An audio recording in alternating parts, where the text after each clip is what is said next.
Fair warning, there's a lot of narration and a lot of talking on my part in this video as I go over the details on these Keihin CVK carbs, because they were a real mess, many problems that needed to be solved one at a time as I went through them, and I wanted to describe all of them for you, kind of like a plumbing problem in your house. You call a plumber, it's like, okay, I cleared one problem, then I cleared another, and so forth until the water flows freely. Well, that's basically what happened with these carbs. They were all occult or hidden issues, and they needed to be found in that manner. So that takes time. It just takes time, and I wanted to explain and show the various circuits in detail from the back to the front of the carburetors, so you can maybe use this information for yourself in the future. Now, a lot of guys out there, I'm sure they're going to chime in and go, too long, too much talking. I'm giving you fair warning in advance. You probably need to go watch something else, because I really don't want to hear you crying in the comments. But for those who stick around, you get to see this.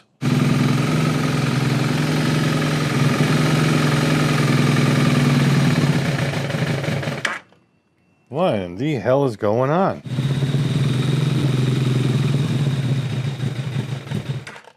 Well, I'm kind of at a loss on this one. Turned into this.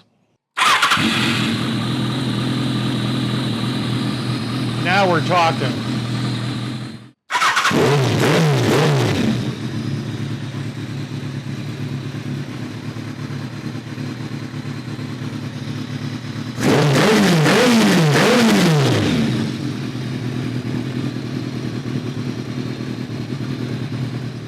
So I appreciate you watching, and we'll get on with it right now.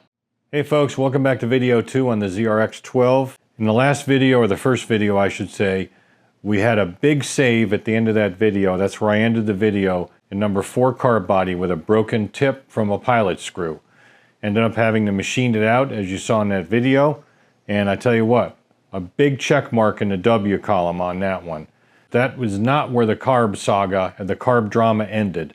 But I wanted to bring you back to that point where we fixed the number 4 carb after extricating it from the rack. My intention was to clean number 4 carb body since it was all stripped down and removed, put it back on the rack, and then essentially check and clean the other 3 carbs and be done with it. I got it all racked up. I realized I had forgotten to check the air jets on number 4 carb while the carb body was split from the rack. Started spraying some cleaner in the air jet, the intake side of the carb for number 4, and it was blocked up.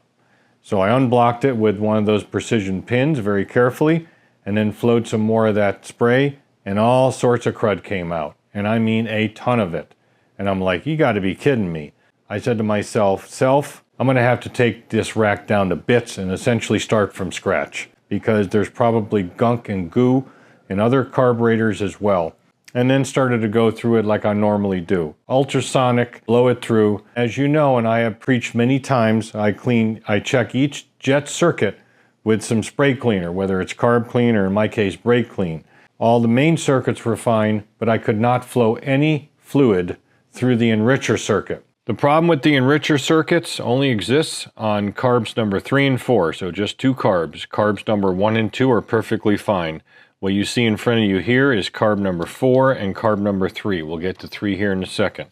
So I kind of need to go over the circuit path of the fuel from on the enricher circuit to explain, how I ended up solving it, which I'll show you on number 3 here in a second, and we'll do actually here on number 4 in an abbreviated format here in a moment. Up here, we'll start up top here. This is where the enricher plunger goes. Now down deep inside there you can see that there is a little hole and a little kind of a raised area, a little boss in there. And that's where that little pin, sometimes enricher plungers don't have the pin, but this one I think does. And then that rubber end of the enricher plunger seals against that little raised section inside there. I think that's a better shot right there. From this location, comes over here to this side of the casting, and it goes vertical, up and down. Circuit right here, this is again drilled into the casting from the bottom here. Then it turns horizontal over here and then goes up to the standoff. Now the standoff is interesting on this one because I'm not really sure why. You can see down in here there's a second hole. There's like a big hole toward the top of it if you have the carburetor in its appropriate position. And then also you have a jet size penetration down below here. I do not know why there's a second hole here. the service fuel level is not above that level. According to the service manual, the service fuel level is going to be about here. It's about that far above the seam of where the float bowl meets the body. So I'm not really sure what that's for. This is connected to this. It's not like some sort of a secondary passage. So if you blow through here, it comes out here and vice versa. It would stand to reason that if the fuel level is at this level here, let's say, and you have a hole here and a hole there, it's not going to suck fuel through, but I don't really know what that's for. I'm not going to second guess the engineers, but all I can tell you is that from here to here is wide open on both of these plugged enricher circuits for both of these carbs. But from here, this part here, the business end, all the way down to here basically is plugged, and I don't know where it is. I don't know if it's right here or I don't know if it's right here. It's got to be either right here or in this long one that goes vertical. So this is what I did on number 3, and it ended up working. I'll show you that here too. I took this plug right here and I drilled it out. I removed this plug, which was a little bit fiddly because I did it by hand with small drills. Really no drama, came right out. That gave me access vertically this way to check out this circuit, which was not plugged. There was a little bit toward the top here where it intersects with this horizontal one. That's it. So then what I did was I drilled this side one out. Now you can see that there is a replacement plug and it's significantly larger. And you can tell right there, that's that plug on number 4 carb. And there's a reason I did that, which is not terribly important, but it's just easier to deal with a larger hole to get in there and clean stuff out, and I can always just make a larger plug, which is what I did. Now once I opened this up, I could get in here and this was completely plugged. Now it wasn't plugged with like tarry junk. For example, carburetor cleaner, bona fide carburetor cleaner might actually dissolve that. This was like powdery, solid, white, powdery, almost like caked in stuff, which is clearly from ethanol fuel. That's that ethanol fuel crap that you see often in float bowls. And I assume that this carburetor right here, which again is 4, is the same way.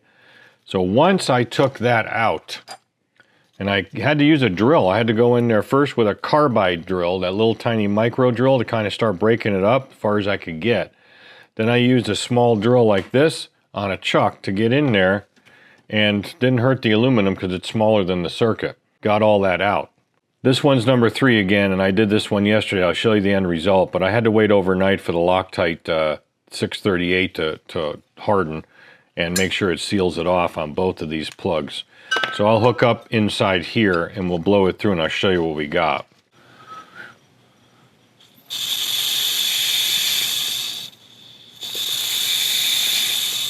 So we're getting good flow through this thing. And if I block this hole off somewhat, you can see it come out the top. Ooh, that comes out good. So that is open. Now it's not quite as open as 1 and 2, but it's as best I can do. These circuits were the worst I've ever seen as far as any enricher circuits on a carburetor goes. That was number 3, so let's hook up to number 4 exactly the same way and I'll show you that one. Okay, doke, same deal. We're hooked up to number 4. I get a trickle out of there. You can see the back pressure. I'm not even pressing on this thing.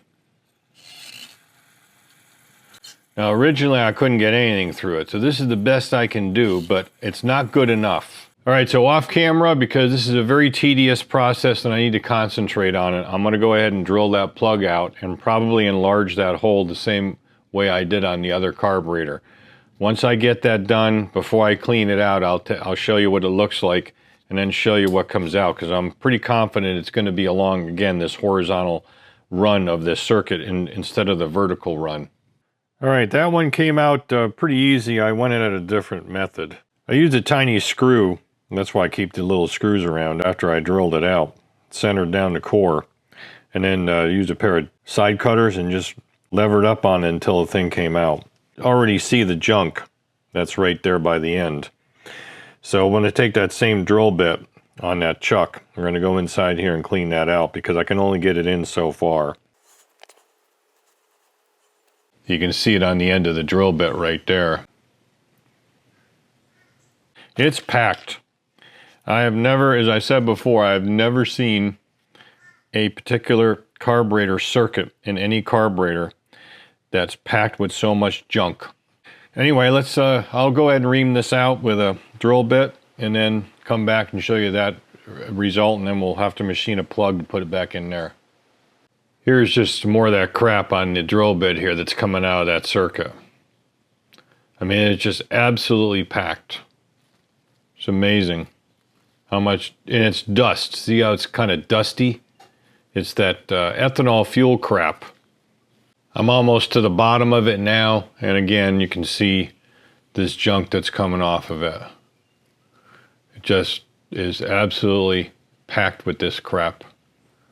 Here's a slightly larger drill bit that's pretty much very close to the diameter of that entire circuit. And we're packed with this crap. I'll show you how you can tell you're at the bottom of these things, because you don't want to do this under power, obviously. You're going to break a small drill bit off inside there if you do.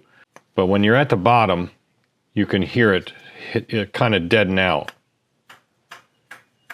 It's hitting dead solid because what it's doing is it's reached the end of this circuit and it's hitting the back side of the transition, which in this case is the vertical side. So once you get to that point, you know you're through.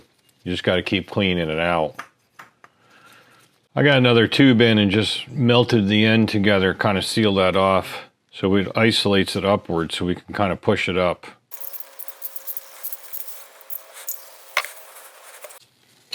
Not as open as I would like, but getting there. It's hard to see, but I'm blowing it from the inside out, and a bunch of junk is coming out this way now. You can see it kind of clinging to the side here.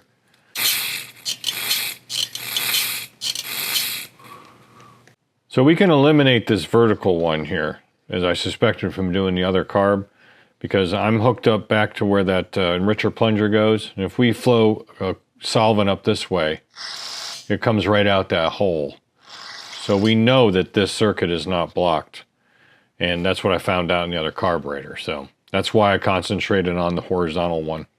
Well, this is the best I can do to get any crud out of it. I've done the best I can. So we're going to go ahead and machine a plug for it, get it installed, and then we can set up off camera. I'm going to get the carbs all re-racked and move on to something else and get it up to the point where we can do a test fire.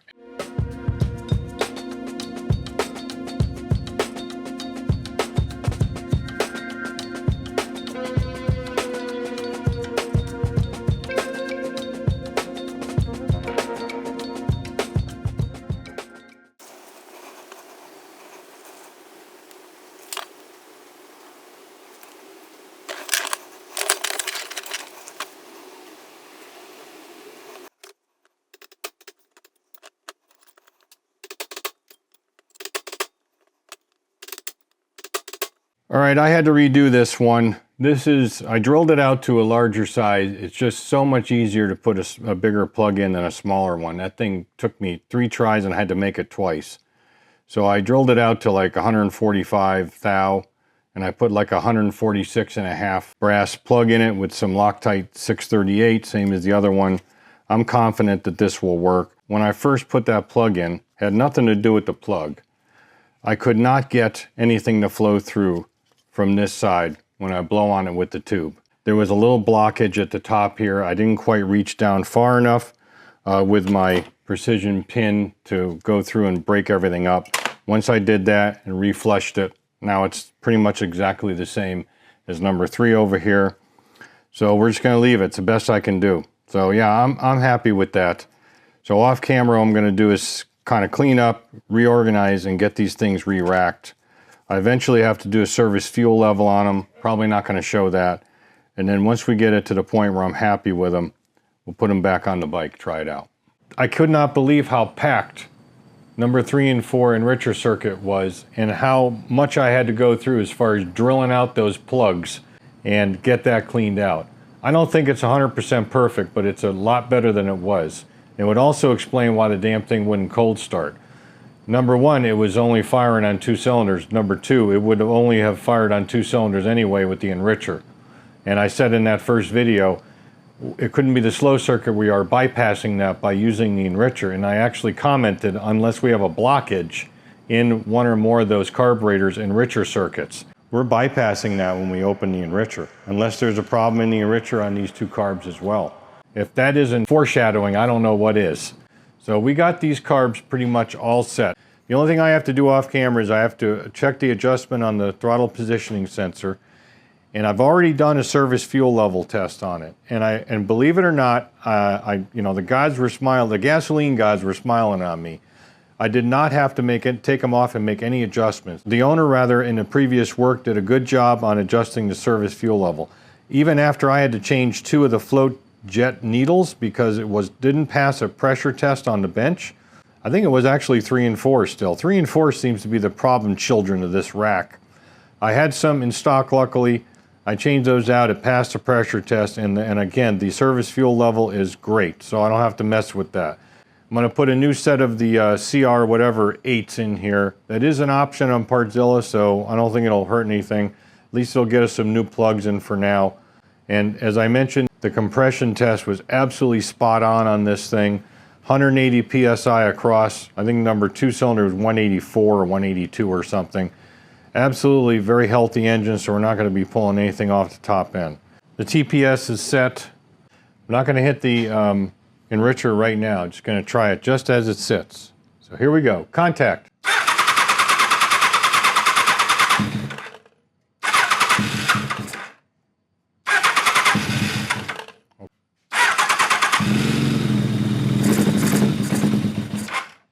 I don't think it's running on them too again. Oh. I got an idea. How about if we actually hook the coil up to power for 2 of the cylinders?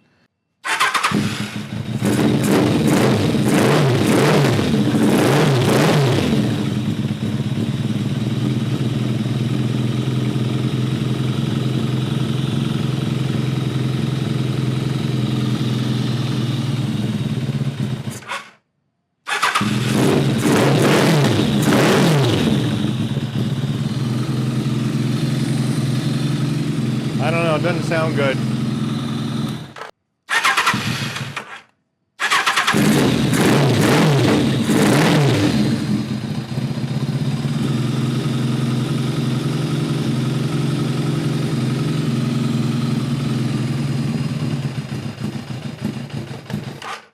What in the hell is going on? Come on.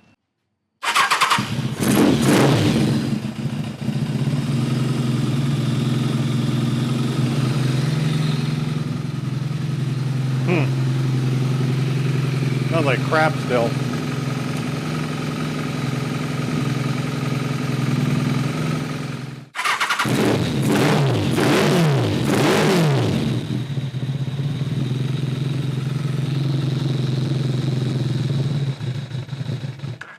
I'm gonna have to look into this and get back to you. I don't know.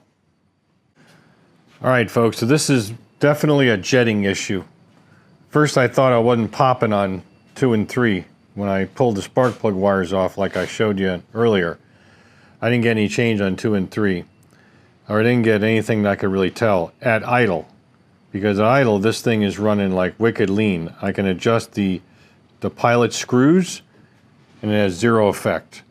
And I have to turn the idle up, which opens the plates a little bit more, and I lose my impulse.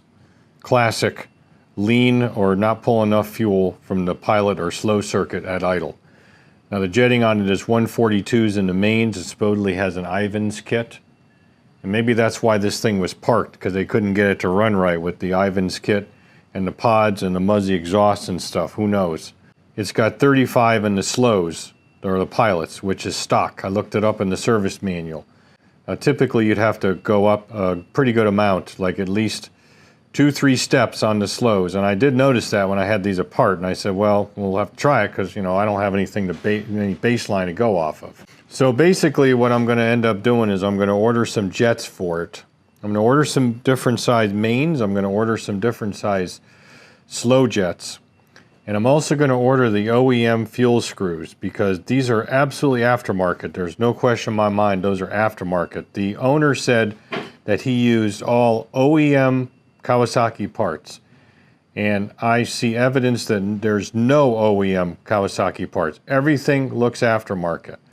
I'm also going to order I'm going to try to find the proper needles I'm not sure, well, I may not do the needles, but the needle jets in the bottom of the carb, you know, at the top of the emulsion tubes, they look screwy too, and they look aftermarket. So I might order OEM ones of those if I can find them on Partzilla, just those. And we'll leave the needles that are in it now. I'm not sure if they're OEM or not, but with a Ivan kit, I don't know. The other thing we can do is just order a Dynajet kit for it. Because I don't know anything about Ivans, but I have used Dynakits. Order a Dynajet kit and kind of start from scratch with that, which might be something to consider. I'd have to do a little research, but when you hit the enricher just a little bit, now that the enricher circuits work, this thing comes to life, and I get good intake impulse even at a higher RPM because naturally it's revving up a little bit, and she really fires up. So this is absolutely a jetting issue. We also have an oil leak on this side that he probably didn't see because 3 and 4 wasn't firing. You can see all this oil in the front. It looks like this head cover gasket's leaking. So I'm going to order one of those as well and try to reseal that. So it's just going to be a big job that's going to continue over a period of time. But I wanted to bring you up to date as of right now. All right, folks, it's been many days, a number of days since the last clips where you saw this thing running and not very well. And I got it back on the lift. It was off the lift for a while. I'll explain that briefly here. I think in the background shot you may get an idea as to why. Carbs are back off. I'm going to go over some stuff with that with you. But the first thing is I got a new toolbox. It's a 72-inch US General Series 3. It's in service 100%. I'm going to be expanding it, which I think I'll leave for another video. That equipment has not arrived yet. I'm getting it from a different source. And so I think we'll just save it all for that particular video. And I'll show you where everything is and how it's all laid out. The REM line that was there is out in the trailer right now. My objective is to actually donate that. I'd like to give it to somebody that's starting out in the automotive technician trades, whether it's auto body technician or master mechanic or marine or something like that. It's more suitable for a mechanic's use than it would be like for a machinist, even though that's a similar box over there. So anyway, that'll be a separate video. We'll cover all that crap. So let me go ahead and go back to the carburetors here. Well, actually, we're going to go to the bench and show you some carb stuff that are related to what I asked the owner to do. I should probably say first is to ship me all the old parts that came out of the carb. I wanted to see all the original parts. He did that and then some. He shipped me all the aftermarket stuff and some of the OE stuff he has left over as well. And that came out of that bag there. And we'll go over to the bench and I'll show you what we're going to do to hopefully get this thing running right with these carbs, because they're really not set up consistently. It's kind of, I hate to put it this way, but it's almost as if somebody took a handful of parts, threw them up in the air, and when they landed, just started picking them up and throw them into the carb, because things are just not right as far as that goes. I'm still a little unclear on the needles for the slides, but you know, we're going to get to that when we get to it. So let's go over here. I picked up these little trays down the road at a church thrift store. My mother was the one that was down. She's 94 years old. She likes to go to those places. So on her last day here, which was Friday, they left on Saturday. I took her down to that thrift store. It's only open on Friday, Saturday. I guess they're like a kid's serving tray or an infant, you know, toddler. Although I act like an infant or a toddler sometimes, I guess it is apropos, but I digress. So these are the original fuel screws. There's no question about it. These are the originals. As you can see, one of those is not like the others. And that would be this guy right there. Let me slide him out of the way. You can see there's no tip on that one. I have these two laid next to each other. The one on the left is the OEM one, and the one on the right is an aftermarket that was inside carb number 3. Now, where these came from were these kits right here. He's got 4 of these that he shipped me with all the other parts. I just pulled one out to show you. So what happened was he took these fuel screws out of the kits, all 4 of them, and put them in the carb rack, and then left these inside the bag of the original parts because one of them has a broken tip. And I guess he looked at that and said, well, I can't, it's broken, so I can't use it. But he did not see the broken tip in number 4, which is what we did in the first video. These tips are clearly different. You can see the aftermarket one here. That tip is much thicker. And the one on the left is the original. It's much thinner, and I think the taper is probably a little bit different too, although the length from here to here looks about the same. The shank's about right, the same. And of course, we already know the threads are the same. I'm going to go ahead and put you down. I'll measure that up and I'll tell you what the difference is in the sizes. At the thickest point of this narrow part is 41 thousandths on the aftermarket. And down here at the very tip end, it's 35 thou. On the OEM, the thickest part up here is 35 thou, and the smallest part is 27. So you can see the definite difference in that, which is really critical and really important as far as fuel metering goes for the slow circuit. So we are going to go boom and get these guys out of the way, and we're going to put the originals back in. But you might say to yourself, wait a minute, you only got 3 of them. You know, this is why I save stuff, because I got an exact original one here that'll fit that right there. All right, so the one I just pulled out of the drawer is on the right, and the one that was in the bag and the original parts is on the left. I'll do the same thing, go ahead and measure those up and see what that is compared to these two. You know, the original to the one that I just pulled out of the drawer here. All right, on the one out of the drawer, the thickest part is exactly the same at 35. The very end of the tip is a little smaller than this. I think you can see that. It's about 24 thou. Remember, that was 27. But otherwise, this is exactly the same. And we're going to go ahead and use this one because it's a hell of a lot better than that guy over there. And the worst case scenario is this one just may not be opened as far as these because of the metering, and we'll have to tune that individually. But we can certainly have better results, I believe, than this guy over here. So this is the one we're going to go with. 1, 2, 3, 4, just right here. All right, folks, just got back from a lunch with a couple of my retired fire guys. We typically get together about once a month. And I realized that I brought out the wrong screw before. It's very close to this one, but this is actually the right one. I have since cleaned them all with Brasso. These are the original 3 that came out of the original parts that the owner sent me. And then this is the one over here that I originally showed you, which was the other one, but this is the right one. When you measure this one up, it's more closely to this, pretty much exact. So let's go ahead and move this guy over so that it doesn't feel left out. So this is one big happy family of 4 that'll go back inside the carburetors as far as the slow screws go. All right, before I get into this too deep, and I'm going to be talking about the needle jets here in a second, and this is related. I made a mistake on one of these carburetors for that last test run that I forgot to mention before I mention it now, because I don't hide from my mistakes, and I'm going to tell you what I did up front. Number 1 here, I forgot the little doohickey that goes at the bottom of the spring. The spring, of course, goes between the cap here, where the needle seats down inside the slide, and there's a little doohickey to hold the needle in place. And if I take it out again, I'll show you, or I'll just use something from a parts fish.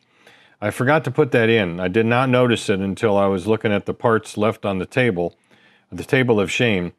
And I said, wait a minute, what is that doing there? There's only 4 of them, and there's 1 man out here. There's an odd man out. So what was happening was, the first time I ramped the throttle open, that needle kind of went cattywampus and just kind of went up inside the slide and stayed there. And so what happened was this thing was essentially wide open on number 1. And that was one of the reasons why I ran like crap. So apologize for that. I've obviously since corrected that, although I did run it after the ones you saw, and it ran slightly better. Now take a look at number 1 as far as the needle jet, the little brass guy there. There's number 1, there's number 2. Let me go over to 4. You notice the patina on those 3 of them? 2, 1. Now we'll go over to 3 and a different patina. That needle jet, it wasn't missing, but it had an aftermarket one. You saw this rattling around that little tray when I was talking about the slow screws, and here that is right here. This is one from the aftermarket kit that was in carb number 3. The other 2 were the ones you see, or the 3 rather, were the ones you see right now. I believe these are the originals in 1, 2, and 4. So 1, 2, 4. I do not know why. Now I reached out to the owner and said, check your ultrasonic, because you could have a needle jet sitting in the bottom of it, like below the basket. And he wrote me back and said there are no parts in there. He looked around his shop, but doesn't know what happened to it. Nor do I. It's not in here. It's not in any baggie. It ain't nowhere. So he put one of these in instead, apparently thinking, well, it's the same thing. Well, it's absolutely not the same thing. When you take this and you measure it like with a drill bit, and it is vastly different than the originals. I did find one from a CB750 kit. You know, they are Keihins as well, although older type. And it is almost exactly the same as the originals. It is slightly different. Wasn't the right height. I had to trim it down a little bit in the lathe, but it's as close as I can get. Now you can order those, but there'll be a delay because it's one of these things that Partzilla's got to get from a manufacturer, if they can get them at all. So at this point, I'm going to have to assume that either they'll be significantly delayed or they're unavailable, because a lot of times they show available in 2 to 3 days, then you go to order kind of an obscure part like this and they don't have them or they can't get them. We're going to stick with this one. It is close enough, I hope. I'm not 100% sure. Now we're going to talk about the needles themselves. These are aftermarkets that look like they're from a jet kit, probably the Ivan's kit, because they're the E-clip type. All right, took the slide on number one just to show you a couple things. We'll get to the slide here in a moment. This is the doohickey I was talking about. It goes and holds this needle in place like this, and the spring goes down on top of it and catches these little legs. And again, I forgot that in number one. I don't know how I did that. I've never done that before, as far as you know. Now, this is the needle that came out of number one, and it's exactly the same as the other three. This most likely is from a jet kit. Since it says Ivan's on the bike, I'm assuming it's an Ivan's jet kit. And it has a washer underneath it and a washer on top. That's not uncommon. The owner said he put the clip down to the second from the bottom, which raises the needle up. That's not terrible. Sometimes you got to do that thing. These needles, number one, can't be original because they don't have any number markings on them. And number two, I don't believe in the last ZRX-1200R video that I did, I just looked at the footage, that bike had aftermarket needles. I can't tell from the video footage because I never really took the slides out in the video footage. I'm almost 100% positive that bike had the original needles. Now the original needles look like this, and this is an aftermarket from one of these kits. There's actually two of these types in there. I don't know the difference. There's a silver one and a kind of a brass colored one. They would look like this and just be fixed, non-adjustable. 95 to 98% sure that other ZRX-12 that I got to run perfectly fine with pods and the Muzzy exhaust and a little bit of jetting had original needles in them. I think this is one of the reasons why this thing is running like crap. Because I tell you what you need to do usually. Now this is not, I don't know Ivan's kits, but I know Dynajets. And when you have Dynajet kits, and we'll take a look at the slide here, there's a little hole in these slides right there. And that hole faces toward the intake side, in other words, the engine, the true intake side of the carburetor where it goes into the cylinder head. Now these you can't screw up as far as the clocking goes because they are offset. You can see that these fins are a little bit further toward the back on center of this diameter. And you can also tell that it goes that way because of the cutaway. You see that little angle part right there on the back of the slide? That always faces toward the intake side, in other words, the air intake side. And you can do some shenanigans with that on the ones that have steel slides, like on the round slide carbs and stuff, to do some tweaking, but we're not going to be messing with that on plastic ones. In the jet kits, Dynajet in particular, and I bet you the Ivan one too, comes with a drill bit that you're supposed to open these holes up with to a certain side. The drill bit's included in the kit. These are absolutely not modified. I don't see any evidence of that whatsoever.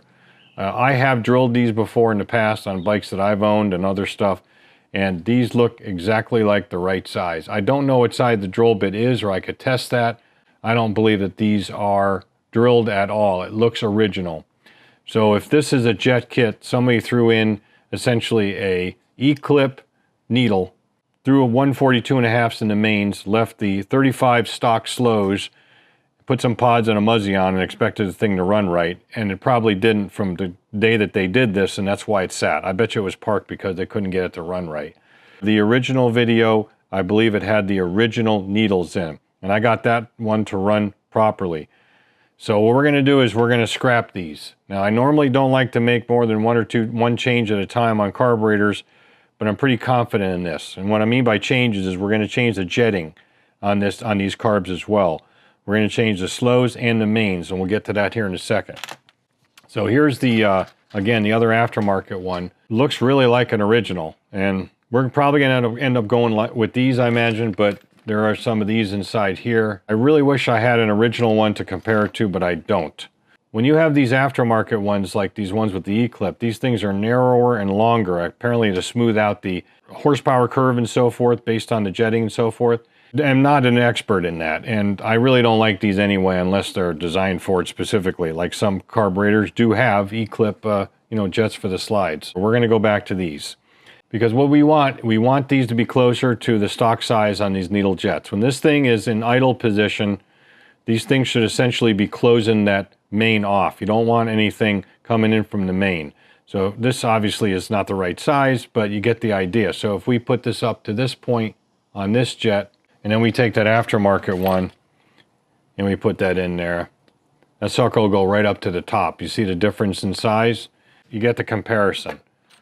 The thicker ones are probably better in this situation, because what we're having in the situation right now is with these sitting in here at idle, there's too much space around these needles and the needle jets that we have in the carb, even the original ones. And with high vacuum situation, and you do have an air jet in the back of the carb for your mains, this thing is pulling some fuel from the mains at idle, and I think that's one of the main reasons why, in concert with the fact that the slow screws are the wrong ones, and we're not getting any changes at idle when we change the pilot screws as far as the mixture goes, the slow screws. And that's why when it sits there, even when it's running on 4, it loads up. And you notice from the video clips, it started to kind of smoke like it's running rich, and it would stall out. That's because it's pulling fuel from the mains, and it's kind of overpowering that. And you're not getting the good control from the slow circuit, and ergo you're not going to get any transition that's any good, because it's going to even richen it up more. We're going to pull number 1s again. And by the way, I'm changing out these aftermarket float bowl gaskets because I don't know, I really don't understand this part of it, but the owner has OEM Kawasaki float gaskets and did not use them. Maybe he got these after he had it all back together. I don't know, but we're going to put the originals in because these things are shrinking when they sit out a little while, they dry out, and I end up having to stretch them to get them to sit back in, and they're junk anyway, so we're going to go with those. So you can see the jetting right now. Now this one again has 142.5s in the mains, and it has 35s in the slows, which is stock. The stock jetting on the mains for a bike that's unmolested with an airbox is around 90, something like that. So it has a Keihin 90 in it. That's a pretty big jet for this application, because I looked up the notes in the service ticket for the last ZRX-12, and luckily I put in detail the jetting that I used. What I did on that one was I had 40s in the slow jets, or the pilot jets, and I had 137.5s in the mains. And that thing ran beautiful, with pods, with a Muzzy exhaust, exact same setup that we've got now. I believe it had the original types of slide needles. There's your problem, lady. I think there's too many jumbled up parts here. So we're gonna go with what we know worked before, because we have the exact same setup, because I actually do not have 137.5s in stock, and I couldn't find them on Niche Cycle. So this is what I do have. Well, besides a big belly, because I ate a pastrami sandwich and fries, I have a set of jets here, which are in just a bag of parts here, that I labeled Keihin 137.5s. They are unmarked jets, so they're probably from a jet kit, or they're probably from an aftermarket kit. And I don't believe I reamed these. I just don't remember doing that. They look unreamed. So I wanted to double check that these are 137.5s, and we're going to double check in a minute to make sure that they're the Keihin threads, because the jets for Keihin and Makini are different as far as the threads go. So I pulled out my chart here, and I took a look at the 137.5. 137.5 here shows it's a 53 thou, so basically 1.35 millimeters. But I go with thousandths because that's what my pin gauge set is at. Now these are actually not at 53 thou, they're at 54 thou. I can get a 54 thou pin gauge in these. That brings them to 140s, which is close enough. It'll be essentially one step lower than what's in here, but one step higher than the 137.5 that I've worked with before. That should be okay. Now the stock jetting on this bike actually calls for larger jets in the 2 center carbs. Whatever they are, like 92 or something in the center and 90s in the end carbs when you have an air box and that stuff. I'm tempted to leave the 142.5s in here, but I'm not going to. I've never done that before on one of these. So we're going to put them all the same, go with these jets if they fit. I'm pretty sure they do because I labeled them as Keihin. I usually don't make that bad of mistakes, but it's happened once before, just once. I have some jets over there in a baggie from Niche Cycle. I was able to get the 40s, and I bought 42s as well. Then I'll flip it over, we'll get the needles in, and then we're going to put it back on the bike and try that. All right, folks, all the changes I made, as indicated earlier, are done. Carbs are back in. Let's fuel them up and give it a shot. See where we screwed up this time. Just gonna try without the enricher. Good sign.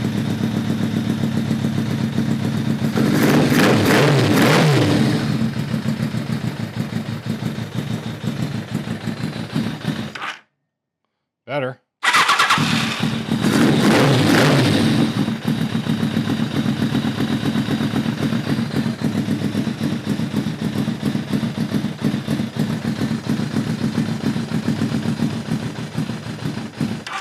Man, I'm not getting any intake impulse whatsoever.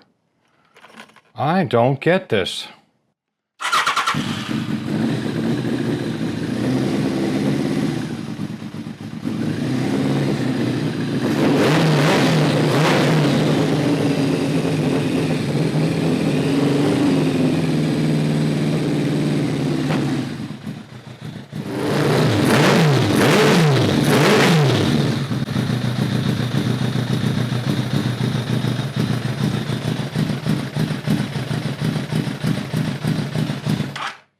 I don't understand this one. This thing should be running a hell of a lot better than it is. I just don't get it.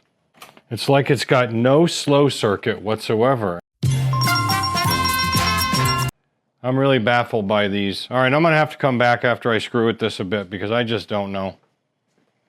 All right, folks, next day, and I believe I found the problem, and I'm gonna explain this to you as briefly and concisely as possible only because I want you to know what happened and what I found in regards to these junked up carbs as far as these hidden circuits that are all plugged up with trash. Now, in these particular carbs, there are only 2 air cut valves, as you already knew. There's one on carb number 1 on the outside, and then there's one on carb number 4, which is on the inside, but it's on the same side as the carb on number 1. Both of these air cut valves cover additional 2 carbs. So the one for carb number 1 covers carb number 2 as far as controlling. And likewise, the one on number 4, it covers and controls carb number 3 as far as the air cut. Now the purpose of this air cut valve, as far as I understand it, is under deceleration. So in other words, higher engine RPM with a closed throttle. That's a very high vacuum situation.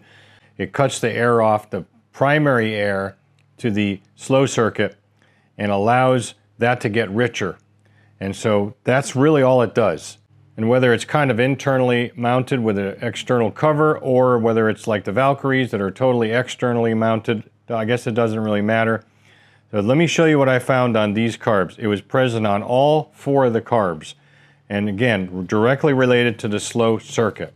The main air, as far as I understand it, for the slow circuit in this configuration actually comes through the air cut valve. Now the air cut valve again controls the same primary air for the slow circuit in an adjacent carb via this hose right here. I'm not going to talk about these so much because they're the same exact thing. It's just controlled, or I should say fed, the air for that circuit via this hose. So whatever I cover here applies to that. Down inside this hole there are 2 holes. There's one at the top in line with this right here, this little port, and there's one at the bottom which is in line with these 2 as well. And this is the drill port for it, the same kind we drilled out for the enricher circuit. Thanks to my phenomenal camera work, you can't see that it does have a plug in that port in the very bottom, and it links in with the air jet on the backside intake bell of the carburetor and also the rest of the pilot air circuit. That's where this little piston goes for the air cut valve itself. Back here you have another hole which goes out into the intake side of the carb, the intake bell if you will, of the carb. And it's only again on 2 carbs, the carbs with the air cut valves. So it'll be on number 1 and it'll be on number 4 over here. Get that out of the way, stinker. As far as I can understand it, the primary air supply for the slow circuit, in other words the air jet quote unquote, the air supply, in other words to allow the slow circuit and the slow jet to actually pick up fuel, send it through the circuit internally, get metered by the slow screw at idle, and also utilized for those 4 holes for the transition circuit. That air comes through this air cut valve. While this air cut circuit appears to provide the primary air for the pilot circuit, you have to understand that it has to have something to cut. That's why it goes through this valve. That way, when you chop the throttle, for example, and you have a suddenly high lean condition, it has a way to cut that extra air and then richen it up, which we'll cover here in a little bit. But at this particular time, even when this valve is being bypassed and the air goes by it and populates that circuit, the air jet on the back of the carburetor is still participating in the process. So this thing, what the problem was, is from here down was completely blocked, just like the enricher circuit was with that rock hard crap. So this is the circuit that I'm talking about. You can see that, that drill plug right there and up into there. Now how this gets air is kind of clever how they do it. This piston on this diaphragm, you can see that it just has a large end at the end of it, and in the middle is cutaway.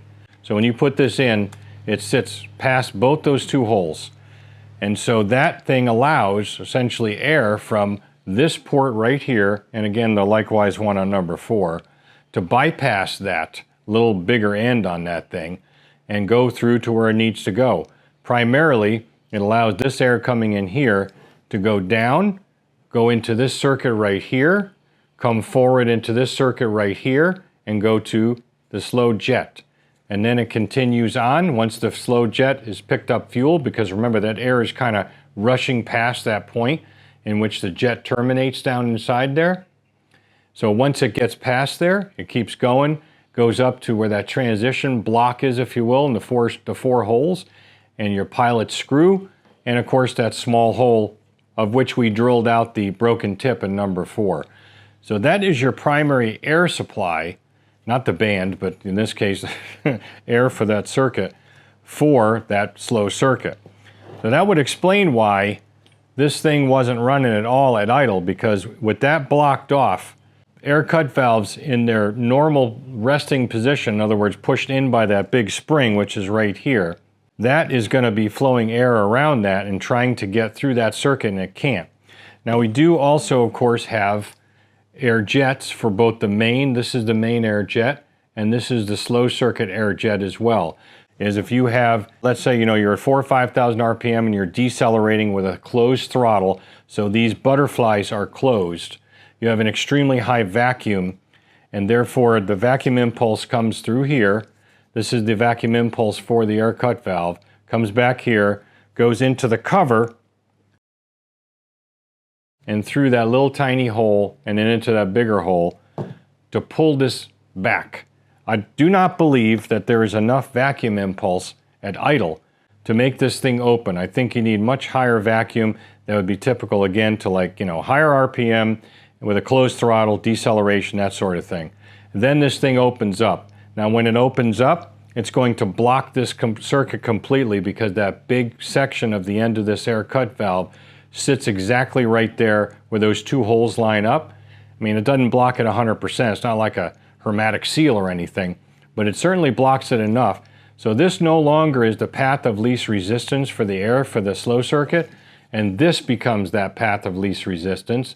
And then it starts sucking air through here, which is more tightly metered, ergo richening the circuit up. So if you want to kind of see what this would look like in real time, in cases where you chop the throttle, and we got a good example here with the carburetor synchronizer, when I ramp the throttle up and then chop it, you can see a sudden spike in the vacuum impulse, and that would be an extremely lean run condition at that particular moment. Naturally, deceleration and speed would result in a much longer period of that high vacuum in a lean condition, so the valve gets pulled back, closes off those holes, and it essentially causes a spike in a rich condition because it's closed off those holes. And that's essentially what it wants to do. It wants to give it a shot of rich mixture to prevent decel popping in a lean condition. And then, of course, the air jet on the back of the carburetor takes over in that point. When everything equals out, this valve closes. Bob's your uncle. Everything goes back to normal. So I hope that explains that and helps you out a little bit. All 4 of these carbs had those circuits blocked to an extent, some worse than others. I have them all opened up now, and it took me quite a long time to do that. In fact, I almost scrapped this entire rack saying we're just going to get another rack of carbs. But I was able to get them open. When the hose goes in here, there is no features on the inside of here that there are out here. It's just a blanked off area with a little nipple just like that. That nipple goes straight down kind of at an angle and then breaks into the same circuit that I showed you over here. And therefore, this carburetor is controlling that path of least resistance air for the slow circuit on this carb, and likewise from number 4 to number 3. All of them had this vertical circuit in there completely blocked. So I think that explains why we had no slow circuit. We had 0 as far as any contribution to the pilot circuit or slow circuit. So what I'm going to do off camera is I need to get all this back together. I'm going to reperform a service fuel level because the owner provided me with a crap ton of OEM float valves, float needles. I don't believe they were the ones, they were in here already, because remember, I had to put 2 of my own in there to get this thing to pass a pressure test. I didn't have these then. So I said, you know what, I'm going to use them. They're available to me at my discretion as per the owner. Use whatever you want. And so I did. And I'll report those findings back, get these back on the bike, and see if we finally got this sucker done. If we don't, then this carb is absolutely going to be set aside. I'm going to have to talk to the owner and come up with a plan B. I don't know if we can use some non-CVK carbs because, you know, I don't know how we can interface the throttle positioning sensor, but we're going to have to come up with something else if I can't get these to work. There's absolutely nothing else I can do to make these work now. All right, folks, this is the last try. I've not run it yet, as far as you know. No, I haven't honestly run it yet. 2 and 3 needed minor adjustments as to the service fuel level. 1 and 4 were fine. And I retested 2 and 3. They're good too. We're going to fire up at some fuel and see what happens. So this basically is for half the money and all the prizes. Half the money because the other half of the money goes to whatever psychiatrist I hire after this freaking job. I'm going to definitely need some counseling after this one's done with. Here we go.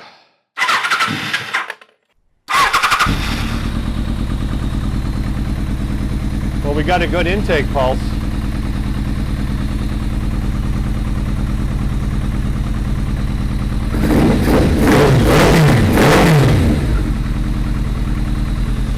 Got a good intake pulse on all 4 cylinders.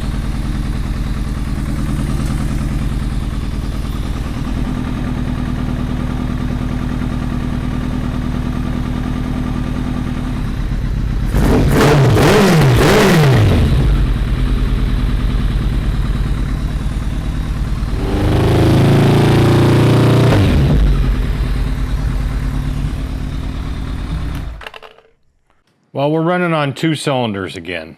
1 and 2 are dead now. I've checked the spark on them using an external spark plug. It's got great spark. Pull the pod off. I can see the fuel coming up through the main when you rev it. I put the enricher on, so I'm kind of bypassing the slows now that I know they all work. Remember, 1 and 2's enricher circuit was perfect. It was 3 and 4's that was all blocked up. So when I cracked an enricher, I'm certain that we're going to be getting fuel up through the enricher. When you have the enricher engaged and you pull 1 or 2, there is no effect, but you pull 3 or 4, it dies. So I got to be honest with you, I don't know. I went direct to the battery with a couple alligator clips on the positive side of the coils. I tried a different spark plug in number 1, one of the old ones, out of number 1 that was working. Nothing changes. I have no clue what is going on with this.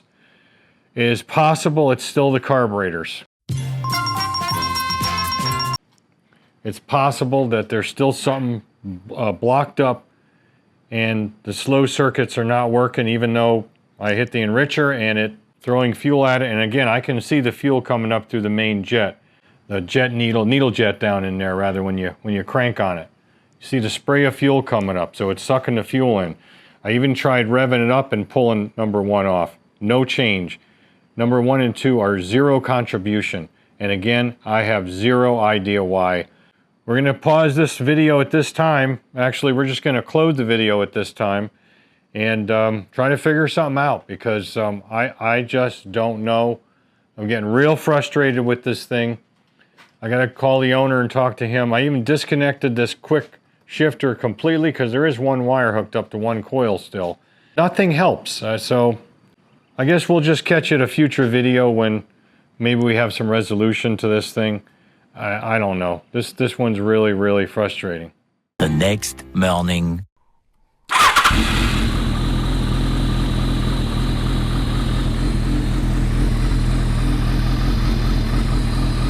Now we're talking.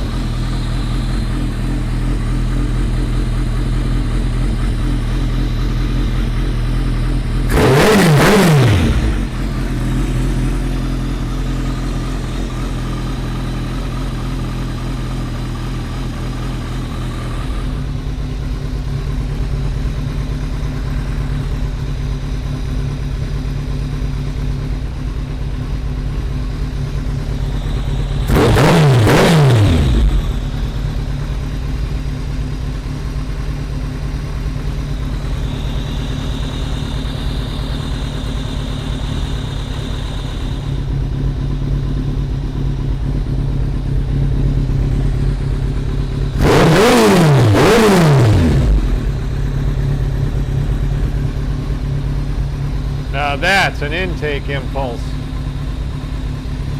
I'll have to check the actual RPM with a tester, but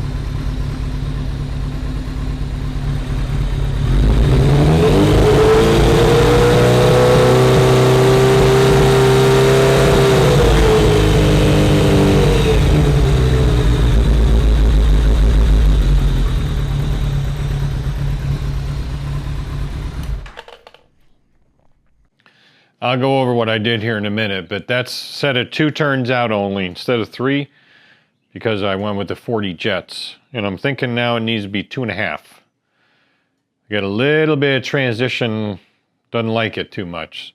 So I'll do that with the Motion Pro tool and we'll try her again. Yeah.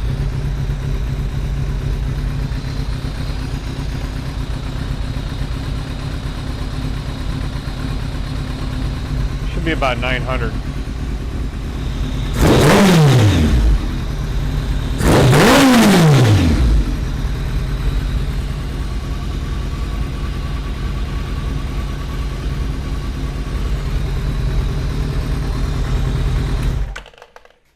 I'm going to double check here and make sure we've actually got fire on all 4 plugs because this thing can be tricky. It likes to fool you. 4.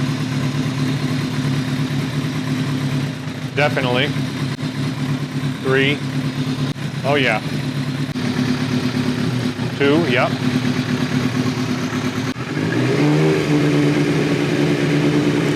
That's 1 now, see?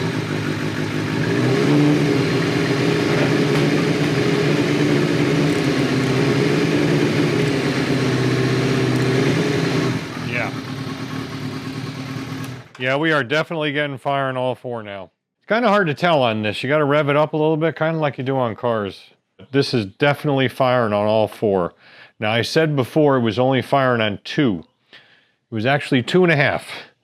We were getting some on number 2 cylinder. It was 1 and 2 that were the problem children this time. I ended up figuring out because it would sit there and it would start to even out. I had the camera off for this. And it was just trying to even out. It was trying to kick in. It was trying to contribute. Contribute. And so I said, you know what? There's got to be a problem in the slow circuit on number 1 and 2. Naturally, I had to pull the rack again. I said I wasn't gonna. I said that was the last attempt before, but we were so close. I'm going to do it. And I did take the AirPod off of number 1. I was trying to infuse a little, I used a little brake cleaner. I really don't like doing that because I don't want to explode the ring lands in these pistons, but I was just trying something real quick because I don't have anything else. And when I put it in number 1, the idle changed and I said, well, it's got to be firing. Then I realized that it was not actually number 1. I disconnected the connector hose for the air cut valve from 1 to 2, and then I had pretty much no change at that point. And then I thought it was ignition.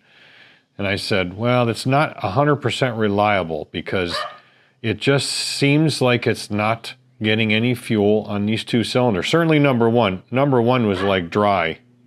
You know, I start filming and he goes nuts because he's like, somebody's out there. I got to see who's out there. And there's nobody here. Don't you feel like a fool now, huh? Problem laid or lied, depending on where your vernacular lays, was in the front section of the slow circuit, essentially from the slow jet to the port where the pilot screw goes. That horizontal section in there, completely blocked on number 1.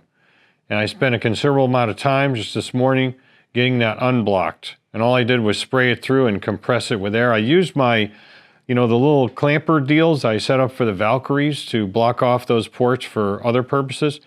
And I was able to block off the actual, you know, screw port for the slow screw and the 4 transition holes, so I could really concentrate air pressure.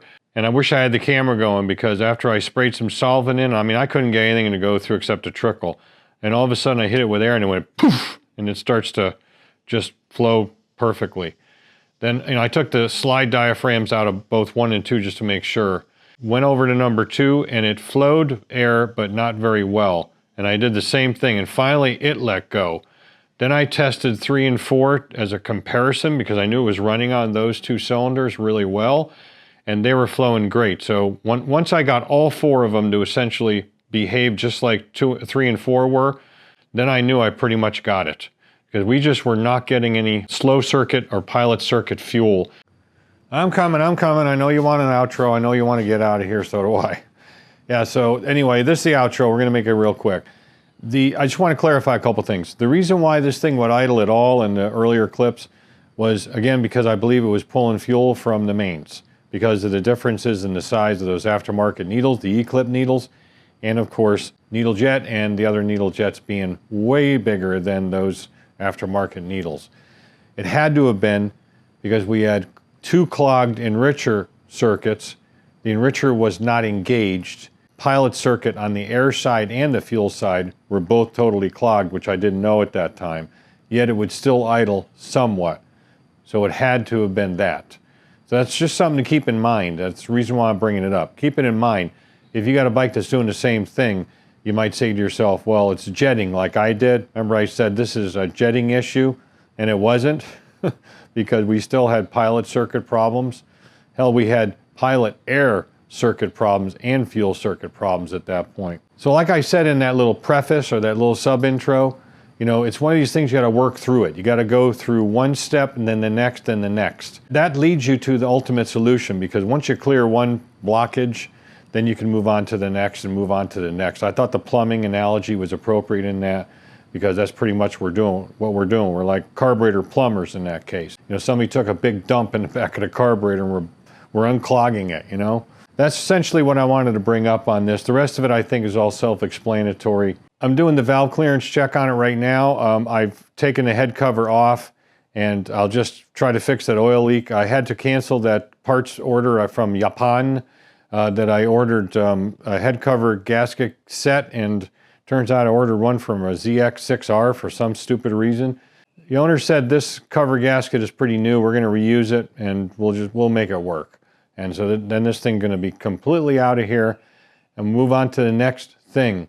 The next video I think is going to come up is probably going to be on the new toolbox. Around that same time, I've got a carburetor, another CVK carb actually coming in from a viewer, a single CVK carb from some Kawasaki inline 4. I'll put a picture of it in here that he sent me email.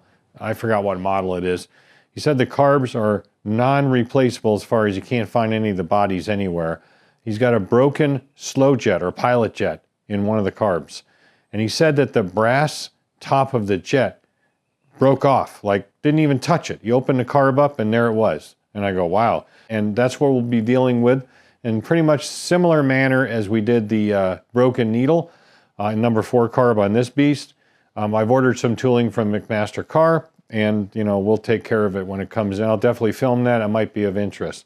I know this was a long video, and I know I did a lot of talking in it. I had to do that to illustrate all the problems in the carbs. If I had just said, this thing won't run, and then showed you a clip of it running properly, there's no value in that whatsoever, because you don't know what the problem was, and you don't learn anything from it. So if any guys out there are still considering crying in the comments section about the length of the video and how long I'm talking and so forth, you know what? Go watch something else. You don't need to be on my channel. So that's just the way it's going to be. I've done it that way. I'm doing it now that way, and I'm going to continue to do it that way. You don't like it? There's a lot of other crap to watch on YouTube. For all you other people who are loyalists and like this kind of stuff, thanks for sticking around. Watch for the next videos, and I think you'll see more crap that's a lot of fun, just like this guy. Yeah, sure, a lot of fun. As always, thanks for watching. Don't just repair, restore. Catch you on next video.